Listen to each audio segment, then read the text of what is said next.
Okay, we're going to cover activity for chapter 4 today. As soon as I can find the markup toolbar. Okay, so these questions cover extensions to Mendelian genetics. And hopefully most of these are straightforward. So in chickens, the dominant creeper alleles produces chickens with extremely short legs. When a male creeper is mated with a female creeper, 2/3 of the progeny are creepers and 1/3 are wild type. Explain how this is possible. So whenever you see a ratio that involves thirds, you should always think lethal alleles. And so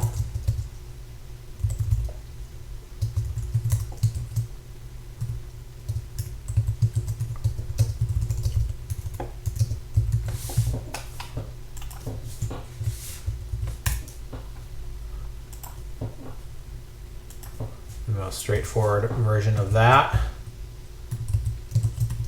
is this. So if the animals are homozygote, they have long legs. If they're heterozygote, they have short legs. And then if they're homozygote for the creeper allele, they are lethal. They die. And so that can give you a 2/3, 1/3 ratio. And so if we cross the creeper to a creeper, what we're doing is doing this cross. And so normally the ratio would be this.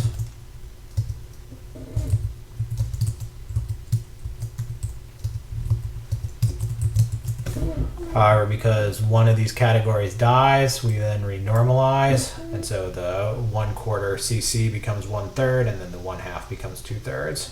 And so we get 1/3 wild type and 2/3 creepers. AB blood type is determined by the following alleles. If a man of blood group AB marries a woman of blood group A who has a father with blood type O, what different genotypes and blood groups could be produced? So the first thing you need to figure out is the male genotype. An AB blood type, that's codominant, so you know you have both the IA allele and the IB allele. The female genotype, you start out with knowing that it's blood group A, and so immediately the first thing you should think about is that there's two possible genotypes that can give you this. So that's IA little I or IA IA. And so how are we able to distinguish between these? So we know that she has a father with blood type O, and so that father has to pass down a little I allele. So that blood type O is little I, and so the father must have passed out a little I to the female. So we know that the female type has to be heterozygote. And so what can the children have? So you just do a simple Punnett square. So the male provides 2 possible gametes, the female provides 2 possible gametes, and then if we just fill it in, we can see that you can have an A, a B, or an AB genotype. Sorry, that's supposed to be a little I right there. That's a little typo. All right, blood type analysis is used frequently as evidence in paternity suits. Consider the following hypothetical cases presented in the table. The blood type of the mother and child are given. Indicate which blood types, if any, of an accused man would exonerate him as the father.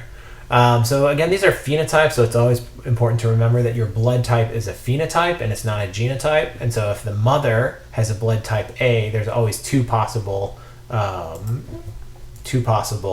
genotypes that she can have. She can have either IA or IA little I.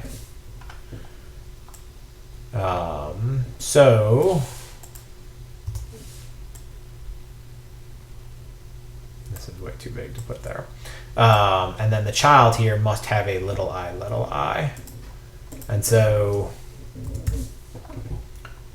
if the mother is able to have a child with O type, then we know now that she must be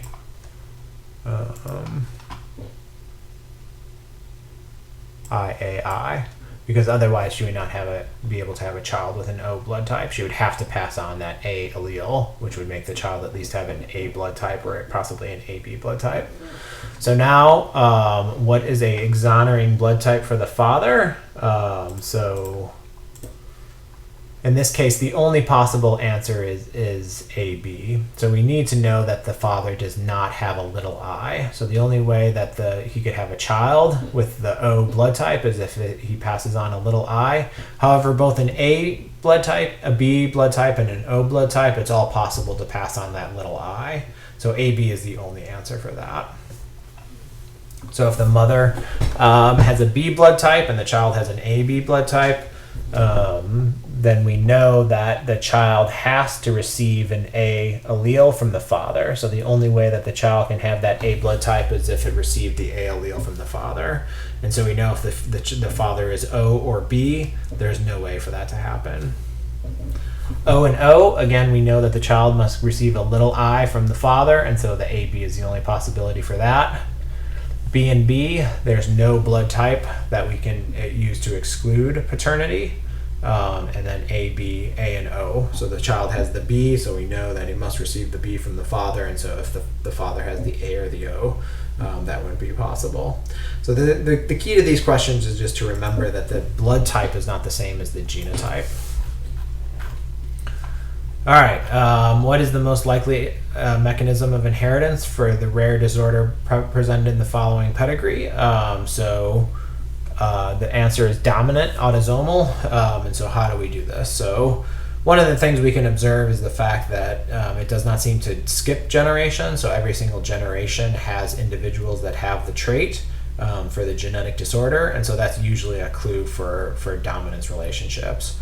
We can also use this individual to conclusively demonstrate that it's not recessive. So this individual does not have the disease. So if this was a recessive trait, then the two parents would both have to be homozygous with it. And so if those two parents were homozygous, then they would have to have all their children would also have to have it as well.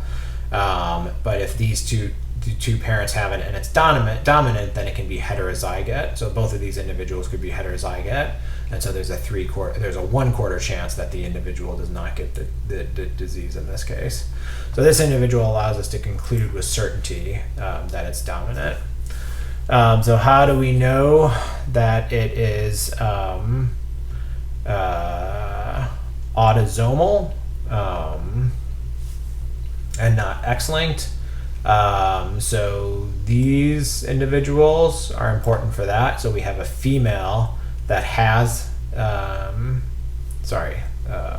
not true. So how do we know that this disease is autosomal? And so the way we know that is by looking at this individual again, is one way to know that. So this grouping right here. So if this is, so we know that this individual would have to have a, so 3, 15 would have to be X, Y, and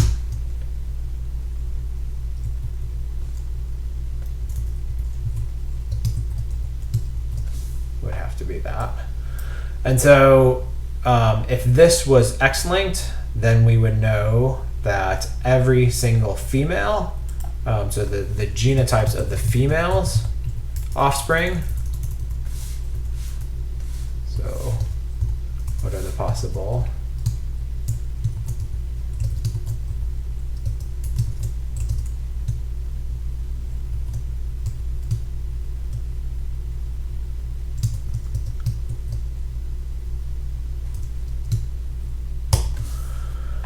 So the possible genotypes of the offspring would be XHXH, XHX, XHY, or XY.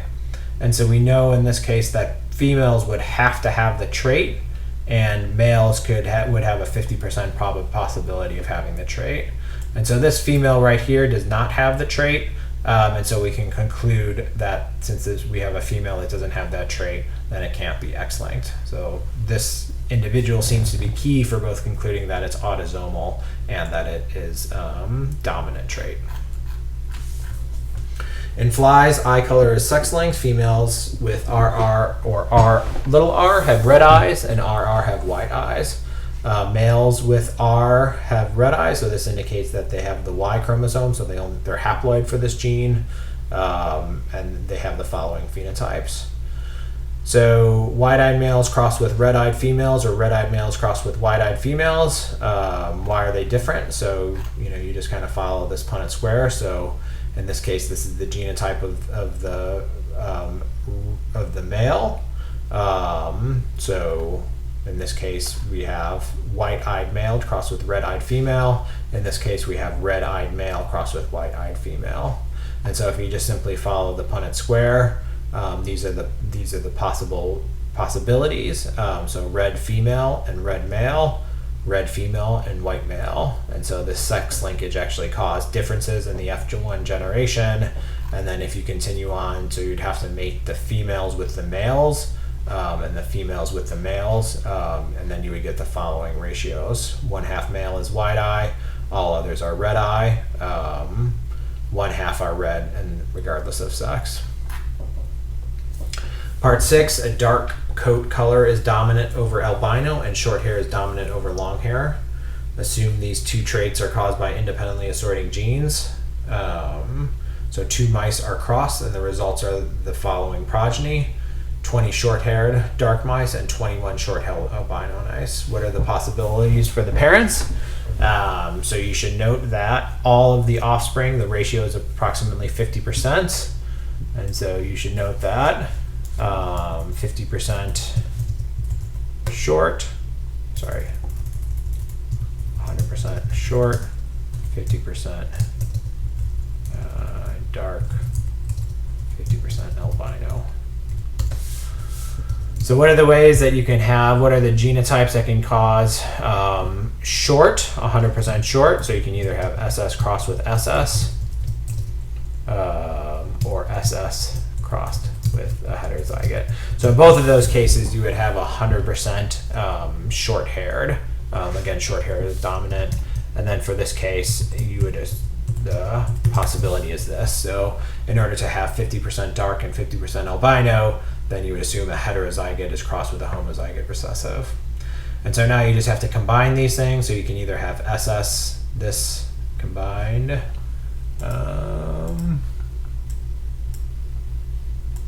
this combination, this combination. You can have this combination. So SS can either be paired with big D, little d, or SS can be paired with little d, little d. And so there ends up being 3 different possible ways that you can actually do this cross. So all 3 of these are reasonable. The researcher who is counting the mice suddenly realized that the trait is probably X-linked, as all the albino mice are one sex and all the dark mice are the opposite sex. So now we know that it falls on the X chromosome, and so for the male, for this to happen, it might be useful to actually look over here and go back over these traits. So all the albino mice are one sex and all the dark mice are the opposite sex.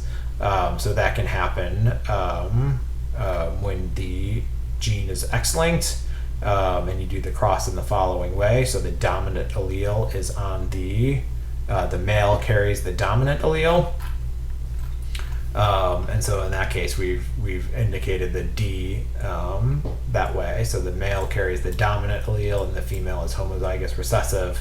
Then in that case you have 50% offspring with a sex-biased ratio.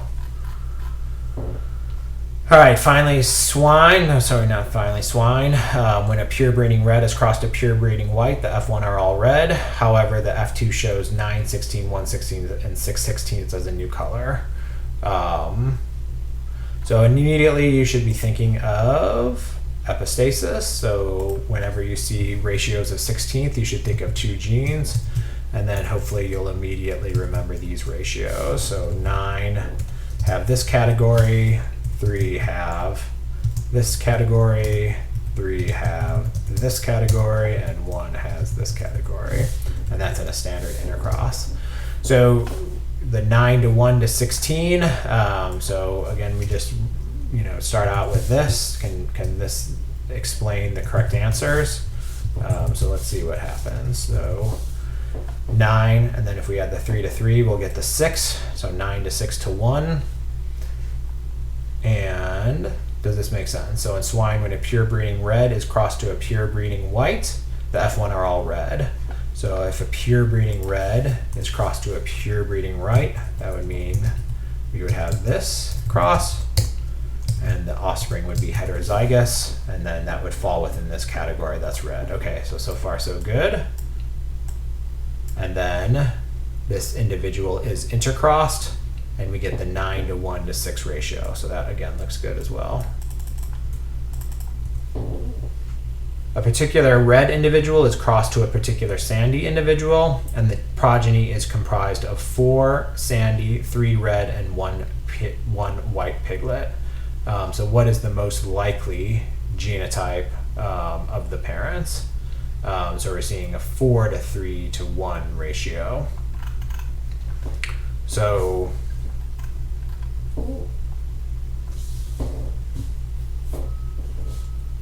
this can make sense if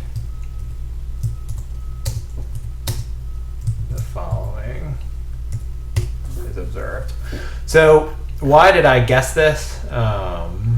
Why did I choose this? And so the reason I chose this is that I observed that the ratio is now 1 of 8. So we saw the ratio before was 9 to 3 to 3 to 1. If we add all those up, that's 16. So now we see the ratio is 4 to 3 to 1, okay? And so if we add up all of that, that is equal to 8. And so most likely what happened is we have one parent that has 4 gametes, and they're crossed to one parent that has 2 gametes. So that will give you a ratio of 8. So when we do the Punnett square, then we're going to have 8 total boxes. And so that tells me that I need to think about a parent that has 4 gametes. And so the only parent that would have 4 gametes is the one that's heterozygote for both. So I know that one individual has this genotype right here, and that would of course be a red individual. And so then we're crossed to a sandy individual, and so we know that this individual must have 2 gametes, and so they also must be heterozygote. This individual must be heterozygote. And so we actually have the freedom to choose either one. We could have also chosen to do the opposite choice as well, and that would also give us the same answer. And so now if we just simply follow out doing a Punnett square, we will find that the ratios, the expected ratios, are true. So there's 2 possible answers for this one. There's 2 possible sandy genotypes, but the red individual must be heterozygote for both. And then finally, the following coat colors are all observed. Known to be determined by alleles at one locus in horses. So now we're looking at an example of multiple alleles, and no longer assuming we are now assuming other relationships like codominance or incomplete dominance. And so when we look at the set of crosses, the easiest, one of the key things is to look at here. So if we cross a palomino with a palomino, then what we find is a 1 to 2 to 1 ratio. And so that immediately should make you think of incomplete dominance. And so how is that the case? So that would be the case if palomino was AA. So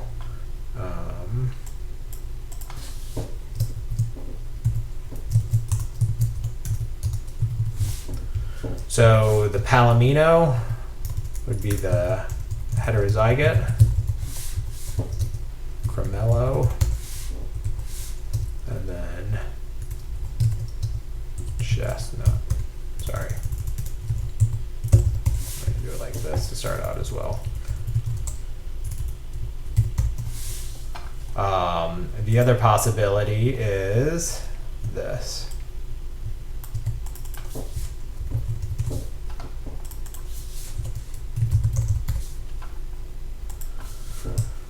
All right, so this cross right here, the part 4, is this consistent? So a palomino cross with a palomino, that would be an AA. crossed with an AA individual, and then that would create the 1 to 2 to 1 ratio. So it would have 1/4 be big A, and then 1/4 would be little a, and then half again would be palomino. So we don't know from this information whether the cremello is the big A, or the chestnut was the little a. So, does it matter? We'll see if it matters in the end. So cremello crossed with cremello. So can we have a cross where cremello crossed with cremello is equal to results in all cremello? And the answer to this is yes. So this is true if AA is crossed to AA. Can we have a situation where the chestnut is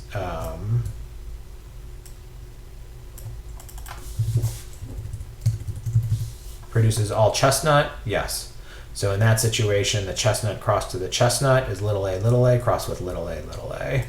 So that so far makes sense. And then the final one that we have to worry about is the third one, cremello crossed with chestnut. That creates all palomino. Is that possible?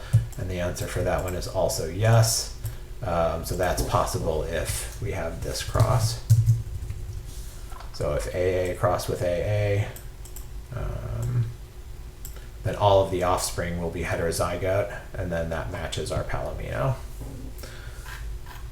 So either way you wrote this would have been fine. You could either said chestnut was big A, and cremello was little a, or you could have done the opposite. Either one would work. All right, and that is the activity for chapter 4.